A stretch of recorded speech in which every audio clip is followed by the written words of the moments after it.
When I called to ask when the wedding was, she said, "We already got married, Mom. We only invited people who really matter. Just send the beach house keys and stop being so dramatic." I just smiled and hung up. 3 days later, I left a wedding gift at their door that made her husband scream nonstop. If you're watching this, subscribe and let me know where you're watching from. Let me tell you how we got here, because this story didn't start with that phone call. It started 2 years ago when my daughter Madison brought home Trevor for the first time. I'm Carol, 65 years old, and until 3 days ago, I thought I knew my daughter. We used to talk every day. She'd call during her lunch break, and we'd chat about everything and nothing. Work gossip, the latest Netflix series, her dating disasters. When she met Trevor, I was genuinely happy for her. She deserved someone who appreciated her brilliant mind and kind heart. "Mom, he's different," she'd said that first night, practically glowing. "He really gets me." I'd prepared my famous lasagna, the one Madison had been requesting since she was 12. Trevor arrived in an expensive suit, carrying roses and compliments about my home.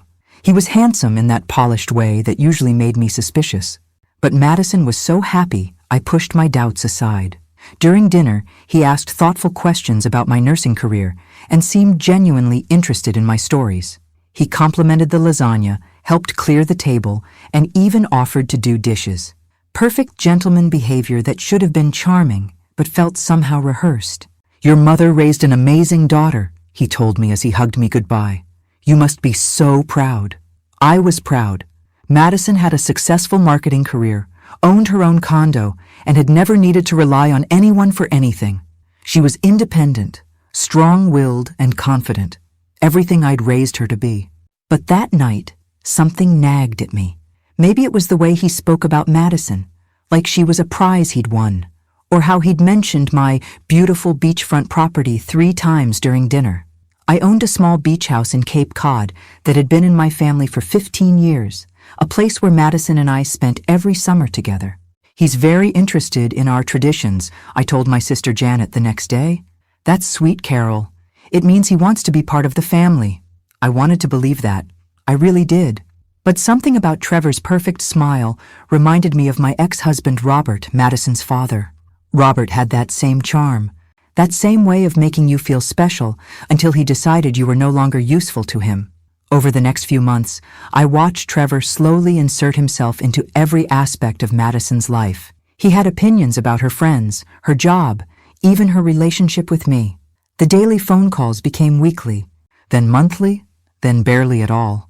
"Trevor thinks I should focus more on our relationship," Madison explained when I asked why she seemed distant.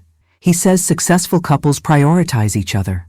That should have been my first red flag, but I told myself I was being overprotective. Madison was 28, perfectly capable of making her own decisions. If she was happy, I should be happy for her. But then came the engagement party I wasn't invited to. I found out about Madison's engagement the same way strangers did, through Facebook. A photo of her left hand wearing a massive diamond ring with the caption, "He asked. I said yes, can't wait to start our forever together." 53 likes and counting. Comments from friends and co-workers congratulating her. Not one of them asking where her mother was, because most of them had probably assumed I already knew.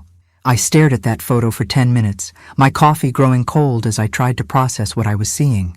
My daughter was engaged, and I'd learned about it from social media. I called her immediately. "Oh my God, Mom, I'm so sorry." Madison's voice was breathless, excited. "It just happened last night, and we were so caught up in the moment. Trevor surprised me at our favorite restaurant, and then we went back to his place and called his parents.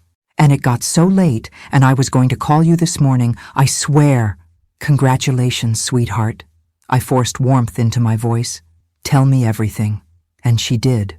For 20 minutes, she gushed about the proposal, the ring, how romantic it all was, how Trevor's parents had immediately started planning an engagement party at their country club, how they were thinking of a spring wedding.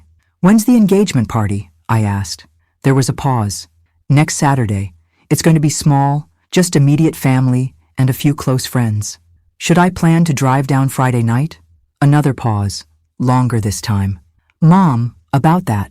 Trevor's family has very specific ideas about these events.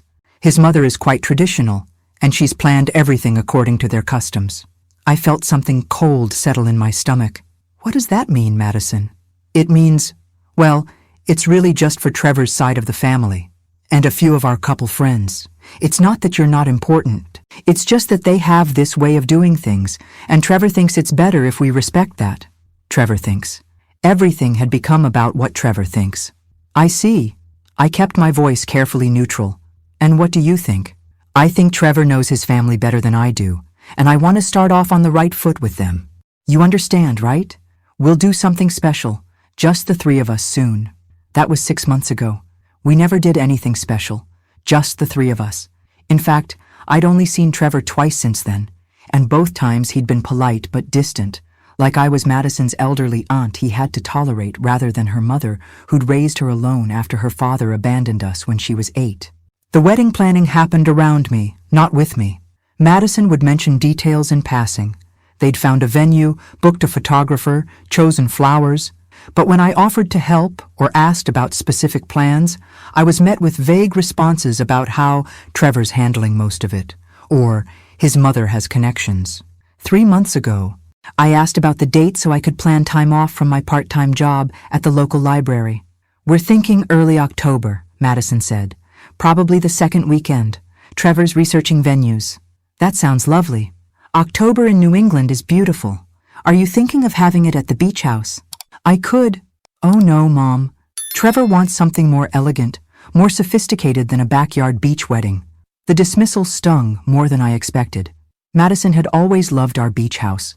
As a child, she'd declared she wanted to get married there someday, barefoot in the sand with fairy lights strung between the dunes. Of course, I said. Whatever makes you happy. But I wasn't invited to the venue tours. I wasn't asked about the guest list. I wasn't included in the dress shopping trips that Madison posted about on Instagram, her future mother-in-law beaming beside her in every photo. I was becoming a spectator in my own daughter's life. The final blow came exactly 2 weeks ago. Madison called while I was reorganizing my linen closet, a mundane Tuesday evening task that would be forever marked in my memory as the moment everything changed.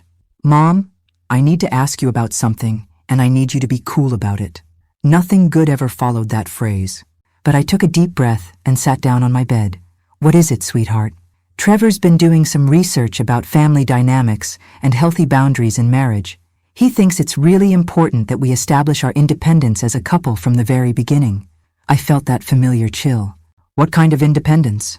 Well, he pointed out that I've been relying on you emotionally for most of my life, like calling you when I'm stressed or upset instead of working through things with my partner. He thinks that might create problems in our marriage. Madison, talking to your mother when you're upset isn't unhealthy. It's normal. But is it? Trevor showed me some articles about women who prioritize their mothers over their husbands and how that destroys marriages. I don't want to be that wife, Mom. I closed my eyes, recognizing the manipulation for what it was. Trevor was isolating Madison from her support system, and he was making her believe it was for her own good. What does this mean practically? I asked, though I was afraid of the answer. It means we need to establish some boundaries. Less frequent contact, more space for Trevor and me to build our own traditions. And, she hesitated, Trevor thinks it would be healthier if we spent the holidays with his family this year. Just to break the pattern of dependence. The holidays. We'd spent every Christmas together since Robert left. It was our tradition. Our time. Madison would drive up from Boston on Christmas Eve, and we'd stay in our pajamas until noon, drinking hot chocolate and opening presents like she was still 12 years old. I see. My voice sounded strange, distant. Anything else? Actually, yes. Trevor thinks the beach house situation is complicated. What about the beach house? Well, you know I've always assumed I'd inherit it someday. But Trevor pointed out that puts a lot of pressure on our relationship. Like, he feels like he can never truly relax there because it's not really ours, it's yours. And if something happened between us and you, we'd lose our vacation spot. I gripped the phone tighter. Are you asking me to sign the house over to you? Not exactly. Trevor thinks it would be better if we just found our own place. Somewhere that's truly ours. He doesn't want to feel like he's constantly under scrutiny from you when we're supposed to be relaxing. Under scrutiny. From me, the woman who'd barely seen him in the past year. Madison, that house has been in our family for 15 years. It's where you learn to swim, where we've made thousands of memories together. I know, Mom, and I treasure those memories, but I'm starting a new family now, with Trevor, and he needs to feel like we have our own special places. Our own special places. Places that didn't include me. I ended that conversation with promises to think about everything and respect their need for space. But inside, I was already planning. Not revenge, not yet. But I was going to find out exactly who Trevor really was and what he wanted from my daughter. It took me exactly 1 week of careful internet searches and a few phone calls to Madison's college friends to piece together Trevor's pattern. Madison wasn't his first wealthy, naive girlfriend. There was Emma, whose family owned a successful restaurant chain. She'd also been isolated from her family before their wedding was called off when her father discovered Trevor's gambling debts. And before Emma, there was Sarah, whose trust fund Trevor had tried to access before her brothers intervened. Trevor Morrison wasn't just controlling. He was a predator who specialized in intelligent, successful women with family money. And Madison, with her successful career and expectation of inheriting valuable beachfront property, was his latest mark. That's when I started planning my wedding gift. The phone call that changed everything came 3 days ago, on a Wednesday morning while I was deadheading my roses. Madison's name appeared on my phone screen, and for a split second, I felt that old surge of joy before remembering how things stood between us now. "Hi, Mom." Her voice was different, flat, mechanical. "Hello, sweetheart. How are you? I'm calling to let you know that Trevor and I got married yesterday. It was a small ceremony, just immediate family and our closest friends." I stopped breathing. "Yesterday? But I thought you were having a wedding in October." We decided to do something more intimate. Trevor felt like a big wedding was too much pressure, too commercial. We found a beautiful venue in Martha's Vineyard and kept it simple. Simple. And secret, apparently. "Congratulations," I managed. "I'm sure it was beautiful." It was. Perfect, really. Trevor's parents were there, and his sister flew in from California. My friend Jessica was my maid of honor, and Trevor's best friend Tom was his best man. The photographer got some amazing shots.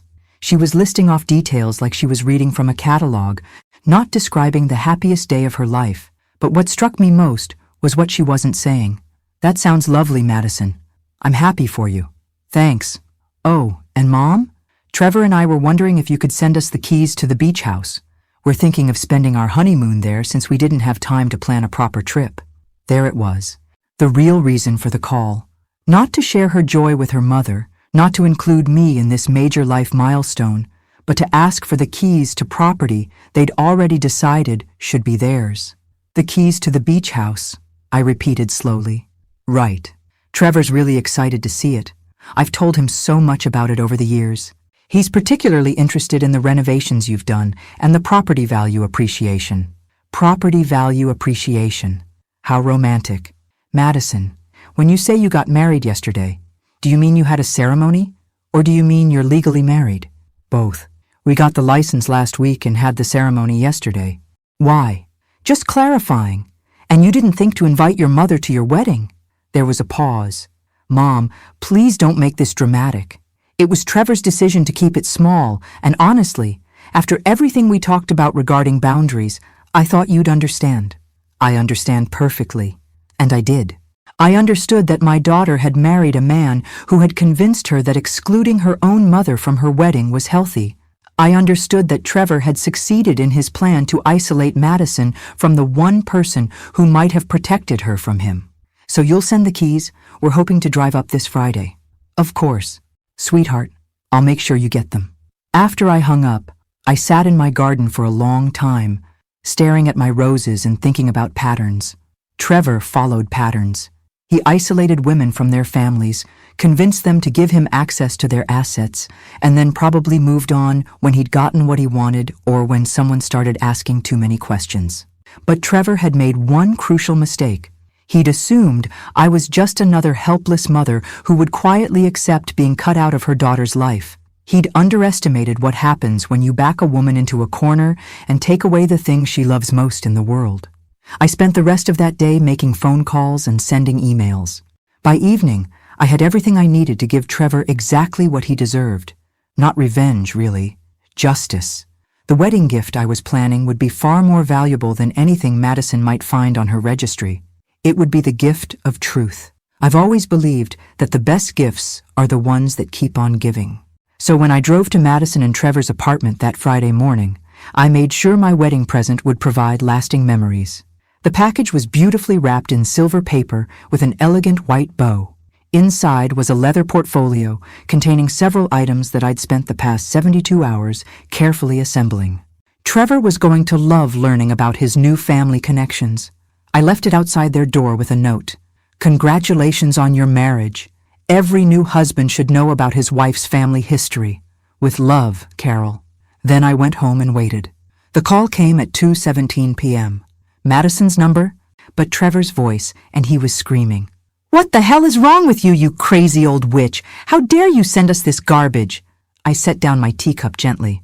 "Hello, Trevor. I take it you opened your wedding gift? This isn't funny. This is harassment. I'm calling the police." "I'm confused." "Dear, what exactly would you report? That your mother-in-law gave you a wedding gift containing public records and newspaper articles?" In the background, I could hear Madison crying. "Trevor, calm down. Let me talk to her." "No, this woman is insane. She's trying to ruin our marriage before it even starts." I couldn't help but smile. "Trevor, surely you're not upset about me sharing some interesting family history. I thought you'd appreciate knowing about the connections between our families." The truth was, I discovered something absolutely fascinating during my research into Trevor's background. It turns out that Trevor's grandfather, William Morrison, had been involved in a rather significant business dealing with my late husband Robert back in 1987, a real estate development deal that had gone very, very badly. The documents I'd included in the wedding gift told the complete story. How William Morrison and Robert had been partners in a shopping center development project. How Morrison had systematically embezzled funds from their joint accounts. How Robert had lost nearly everything, including his first marriage, because of Morrison's theft. How Morrison had fled to Florida with over $2 million, leaving Robert bankrupt and facing lawsuits from investors. But that wasn't the most interesting part. The most interesting part was what I'd discovered in the final newspaper article from 1993. William Morrison had died in a car accident, but not before confessing on his deathbed to his grandson Trevor about the money he'd stolen and hidden in various accounts, money that Trevor had been quietly accessing for years, money that had funded his lifestyle, his expensive clothes, his ability to woo women like Madison without holding down a real job, money that legally belonged to Robert's estate, which, since Robert had died 3 years ago, now belonged to his only heir, Madison. "Trevor," I said calmly into the phone. "I also included some contact information for the law firm that handled Robert's estate. They're very interested in speaking with you about those offshore accounts your grandfather mentioned in his confession. Apparently, there's quite a bit of money that rightfully belongs to Madison." The screaming stopped abruptly. "You're lying," he said, but his voice had changed. The rage was gone, replaced by something that sounded distinctly like panic. "I never lie, dear. I'm a retired nurse. We're trained to be very precise about facts. But don't take my word for it. I'm sure your grandfather's lawyer in Miami will remember you. Mr. Rodriguez has been very helpful in tracking down the paper trail." I heard Madison in the background asking what was happening, what money I was talking about. "Oh, and Trevor? The beach house keys are in the portfolio too. Consider it my wedding gift to both of you. I'm sure you'll find it very relaxing to discuss your family's financial history while enjoying the ocean views." Then I hung up and poured myself another cup of tea. The next few hours were going to be very interesting indeed. Madison called me at 6:30 that evening. Her voice was hoarse from crying, and I could hear Trevor shouting in the background. "Mom, what did you do?"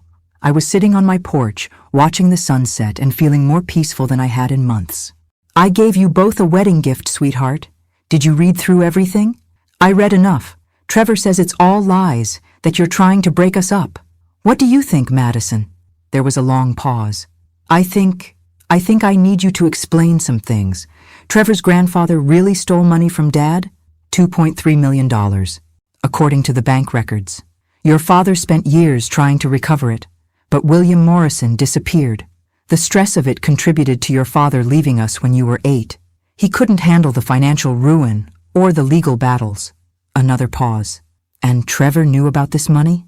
I could hear Trevor's voice getting closer to the phone, his words muffled but clearly furious. The deathbed confession suggests he did, yes. The private investigator I hired found records of Trevor accessing several of those accounts over the past 5 years. He's been living off money that legally belonged to your father's estate. That's impossible. Trevor has a consulting business. He told me he specializes in investment strategies for high net worth individuals. My heart broke a little for her. Madison, when's the last time you saw Trevor actually work? When's the last time he had a client meeting, or took a business call, or showed you a contract? Silence. In the background, I could hear Trevor demanding that Madison hang up the phone. The law firm wants to meet with you, sweetheart. As Robert's heir, you have a legal claim to that money plus interest. They estimate it's worth nearly $4 million now. $4 million. Madison's voice was barely a whisper. Trevor married you 3 days after I hired the private investigator. The timing seems rather coincidental, don't you think? Now I could hear Trevor clearly. He was telling Madison that I was lying, that I was jealous of their happiness, that I was trying to destroy their marriage because I couldn't stand to see her happy. Madison, I said gently, ask yourself this. If none of this is true, why is Trevor so upset? If his grandfather was innocent, wouldn't he want to clear his family's name? Wouldn't he be curious about getting justice for what happened to your father? The line went quiet except for the sound of Madison breathing. There's something else, I continued.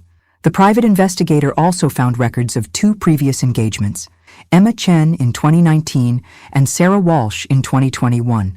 Both engagements ended when their families discovered Trevor's financial deception.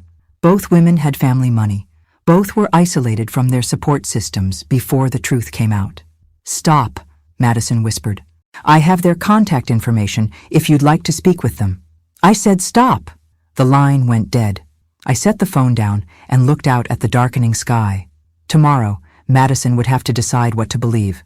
Tomorrow, she would have to choose between the man who had isolated her from everyone who loved her and the truth that could set her free.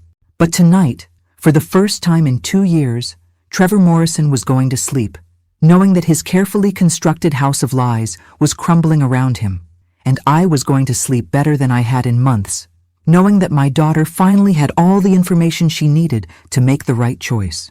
The gift that keeps on giving, indeed. Madison didn't call back that night or the next day, but on Sunday morning I found her sitting on my front porch steps, still wearing the same clothes from Friday. Her eyes were red and swollen, her hair unwashed, and she looked like she hadn't slept in days.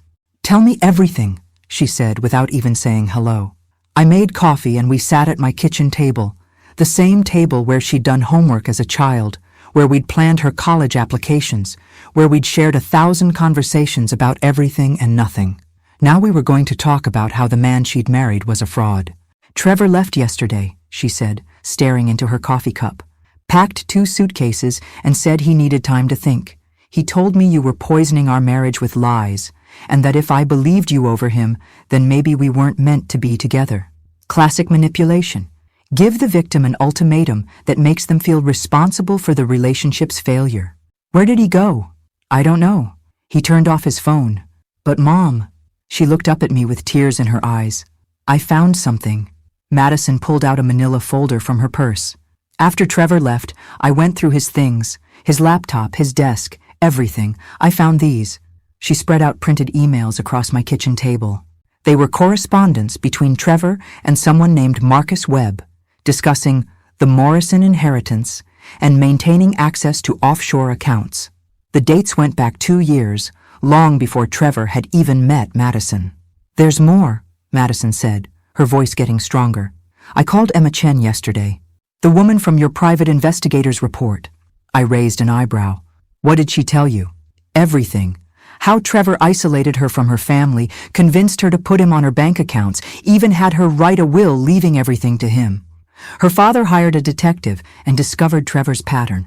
When they confronted him, he disappeared overnight. Madison pulled out her phone and showed me a text message thread.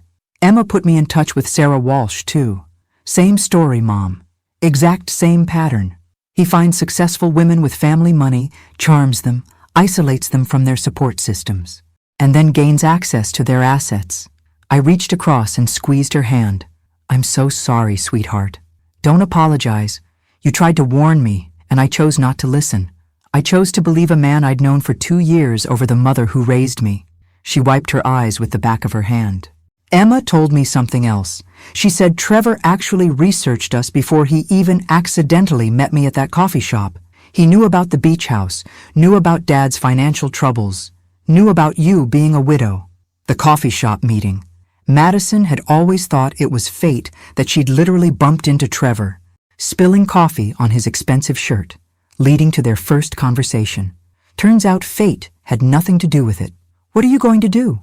I asked. Madison looked at me with an expression I hadn't seen since she was 12 years old and had decided to stand up to a bully at school. Determined, fierce, ready for a fight. I'm going to destroy him, she said simply, but I'm going to need your help. For the first time in 2 years, my daughter was asking for my help instead of pushing me away. And for the first time since this whole nightmare began, I smiled with genuine happiness. Tell me what you need. The plan we developed was beautifully simple. Trevor would come back eventually. Men like him always do when they think the crisis has passed. He'd apologize, promise to change, maybe even claim he'd been confused or overwhelmed by the accusations. He'd try to smooth things over and get back to his original plan of accessing Madison's assets. But when he came back, we'd be ready for him. Madison called the law firm that Monday and met with Robert's estate attorney, Patricia Winters. The news was even better than I'd hoped. Not only did Madison have a legal claim to the money Trevor's grandfather had stolen, but because Trevor had been accessing those accounts while knowing they contained stolen funds, he could be charged with criminal conspiracy and money laundering. The statute of limitations on the original theft has expired, Patricia explained to Madison over the phone, but your husband's recent access to those accounts resets the legal clock. He's essentially been receiving stolen property for years. Patricia also connected Madison with a federal investigator who specialized in financial fraud. Agent Jennifer Liu had been tracking Trevor's pattern for months, building a case based on complaints from Emma and Sarah's families. We've been waiting for the right opportunity to move forward, Agent Liu told us during a conference call. Your situation provides the final pieces we need. If you're willing to cooperate, we can set up a controlled operation. Madison agreed immediately. She wanted Trevor held accountable, not just for what he'd done to her, but for what he'd done to Emma and Sarah, and who knows how many other women. Wednesday afternoon, Trevor texted Madison. Can we talk? I miss you. I'm ready to come home. Madison showed me the message. Should I respond? Tell him you miss him too, and that you're sorry for doubting him. Tell him you realize I was just jealous and trying to cause trouble. She typed the message, her jaw clenched with anger, but her words perfectly crafted to appeal to Trevor's ego. He responded within minutes, saying he'd be home by Friday evening and that they could start fresh. Agent Liu briefed us Thursday morning. The apartment will be monitored. Madison, you'll be wearing a wire, and we'll have agents positioned nearby. All you need to do is get him to admit he knew about the stolen money and that he married you to gain access to your inheritance. What if he doesn't confess? Madison asked. Then we proceed with the financial evidence we already have, but a recorded confession would strengthen the case significantly and help us pursue charges related to his other victims. Friday evening came faster than I expected. I sat in my living room, supposedly reading a book, but actually staring at my phone, waiting for updates. Agent Liu had given me a number to call if Madison needed help, though they assured me the apartment was completely secure. At 7:43 p.m., my phone buzzed with a text from Madison. He's here. At 8:15 p.m., he brought flowers and wine, playing the perfect apologetic husband. At 8:52 p.m., he's talking about planning a real honeymoon, asking about accessing my savings account for deposits. At 9:31 p.m., got him to admit he knew about the offshore accounts. FBI moving in now. I set down my phone and poured myself a glass of wine. Trevor Morrison's predatory career was officially over. But somehow, I suspected the most satisfying part was still to come. The local news picked up the story by Monday morning. Local man arrested in multi-state financial fraud scheme was the headline in the Portland Press Herald. They didn't mention Madison by name, referring to her only as the most recent victim, but Trevor's mugshot was prominently displayed. He looked exactly like what he was, a common criminal whose charm had finally run out. Madison came over for lunch that day, bringing Chinese takeout and looking lighter than she had in months. "Agent Liu called this morning," she said, unpacking containers of lo mein and sweet and sour chicken. "Trevor's been formally charged with conspiracy, money laundering, and fraud across multiple states. His bail was set at $500,000. I nearly choked on my tea. $500,000? Apparently he's considered a flight risk since he has access to offshore accounts and a history of disappearing when confronted. His parents can't afford the bail, and his accounts have been frozen pending investigation." We ate our lunch in comfortable silence for a few minutes before Madison spoke again. "Mom, I need to ask you something, and I need you to be honest." I set down my chopsticks. "What is it? How long did you know? How long did—" "About Trevor's pattern? About what he was really after?" I considered lying or softening the truth, but Madison deserved honesty. "I suspected something was wrong from the beginning, but I didn't have proof until about 3 months ago. That's when I hired the private investigator." 3 months ago? Madison nodded slowly. "Right around the time I told you about the boundaries conversation." "Yes, and you didn't try to warn me directly because you knew I wouldn't believe you." I met her eyes. "Would you have?" She shook her head. "No. I would have thought you were jealous or trying to interfere. Trevor had me so convinced that you were the problem." She paused, playing with her noodles. "How did you know to look into his grandfather's background?" "I recognized the name Morrison from your father's old papers. When I realized the connection, I knew there had to be more to the story." Madison was quiet for a long time. When she finally spoke, her voice was small and sad. "I was so mean to you, Mom. I said terrible things. I excluded you from my own wedding because he convinced me it was healthy." "Madison, no. Let me finish. I chose a man I'd known for 2 years over the mother who sacrificed everything to raise me alone. I believed his version of what family should look like instead of trusting my own experience. I'm so ashamed." I reached across the table and took her hand. "You were manipulated by an expert predator. That's not your fault. But I should have seen through him. I'm smart, educated, successful. How did I fall for it? Because he targeted those exact qualities. He found a strong, independent woman and convinced her that her strength was actually weakness. That's what predators do, sweetheart. They don't target weak people. They target people who have something they want." Madison squeezed my hand. "How do I make this right between us? You already have. You're here. You're safe. And you're free. That's all I ever wanted." We finished our lunch and spent the afternoon looking through old photo albums. Madison pointing out pictures from beach house summers and asking me to tell her stories she'd forgotten. It felt like we were rebuilding something that had been broken, brick by brick. That evening, as Madison was getting ready to leave, she paused at the door. "Mom, there's going to be a civil trial." "To be a civil." "Agent Liu says the families of Trevor's other victims are filing a class action lawsuit to recover their losses. They want me to be part of it. Are you going to join them?" Madison smiled, and for the first time in 2 years, it was the fierce, determined smile I remembered from her childhood. "Oh, absolutely. I'm going to make sure Trevor Morrison never has the opportunity to hurt another woman again." That's my girl, I thought. Welcome back. The trial began 6 weeks later, and it was everything I could have hoped for. Patricia Winters had been right about the money. Madison was entitled to nearly $4 million in recovered assets, plus interest and damages.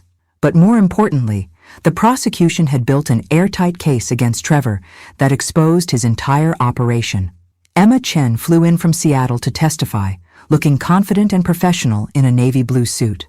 Sarah Walsh drove up from New York, clearly nervous but determined to see justice done. Together with Madison, they painted a picture of a systematic predator who had refined his technique over years of practice. I sat in the gallery every day, watching my daughter tell her story with dignity and strength. She testified about the isolation, the manipulation, the way Trevor had convinced her to doubt her own instincts and cut ties with her family.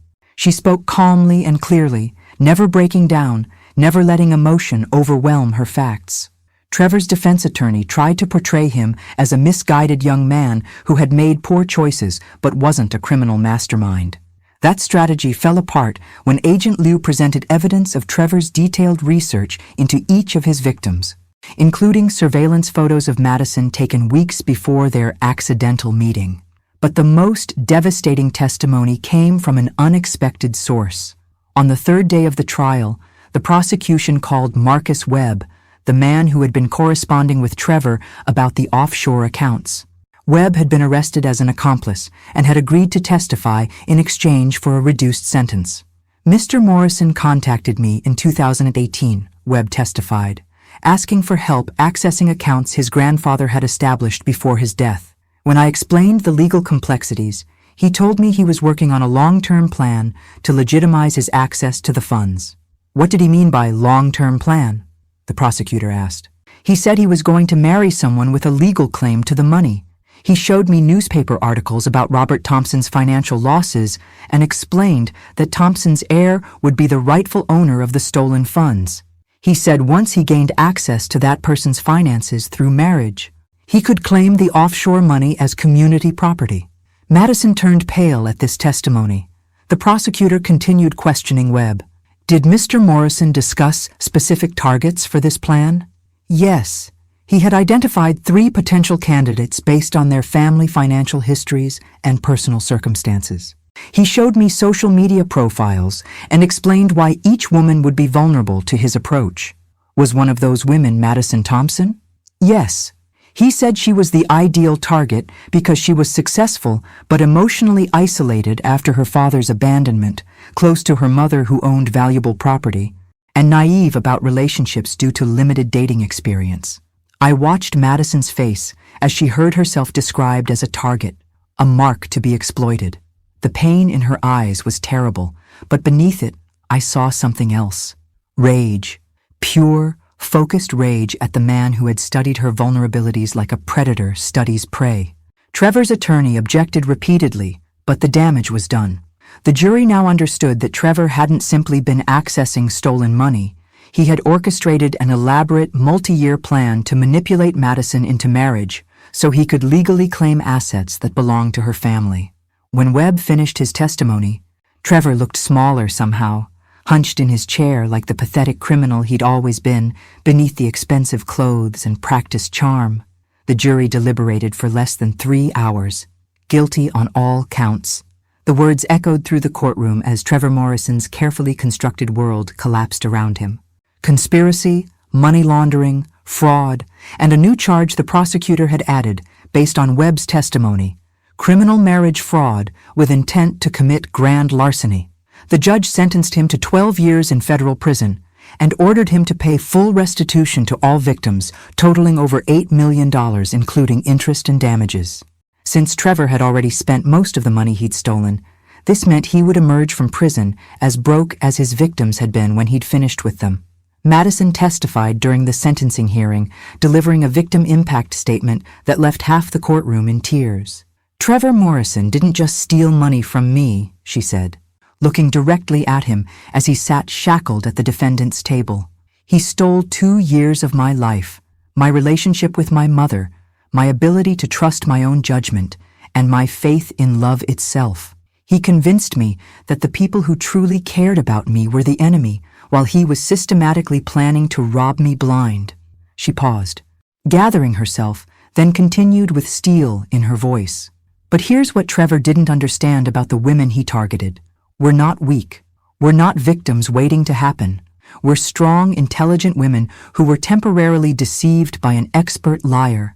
And when we discovered the truth, we didn't just walk away, we fought back. Together. Trevor kept his eyes down during Madison's statement, but I saw his shoulders shake when she said, I hope you spend every day of your sentence thinking about the lives you destroyed and the women who were strong enough to rebuild them. After the sentencing, we gathered outside the courthouse. Madison, Emma, Sarah, Agent Lou, and me. The media wanted interviews, but we politely declined. This wasn't about publicity or revenge. It was about justice. Emma hugged Madison goodbye. Thank you for being brave enough to wear that wire.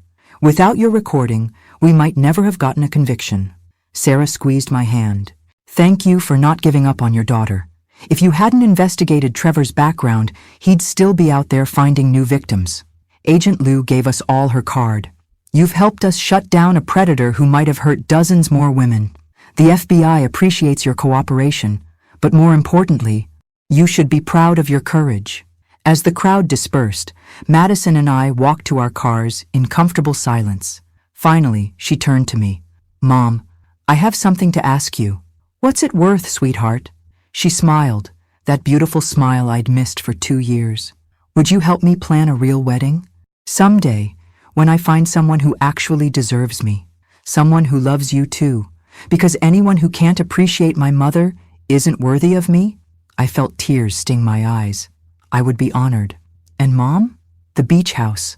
I know Trevor made me say those awful things about it not being sophisticated enough. The truth is, I've always dreamed of getting married there, barefoot in the sand, with fairy lights strung between the dunes, just like I used to plan when I was little." "It would be perfect," I said, hugging her tight. As we drove away from the courthouse, I thought about the woman I'd raised. Madison had been temporarily lost, deceived by a master manipulator who had targeted her kindness and turned it against her. But in the end, the strength I'd seen in her as a child had resurged. She'd found her way back to herself and back to me. Trevor Morrison had made one fatal error in his calculations. He'd assumed that isolating Madison from her family would make her vulnerable and dependent. Instead, it had only made our eventual reunion stronger and our combined fury more devastating than he could have imagined. The predator had become the prey, and justice had been served by the very women he'd tried to destroy. Some wedding gifts really do keep on giving, and the gift of truth, once unwrapped, can never be taken back. Thanks for listening. Don't forget to subscribe and feel free to share your story in the comments. Your voice matters.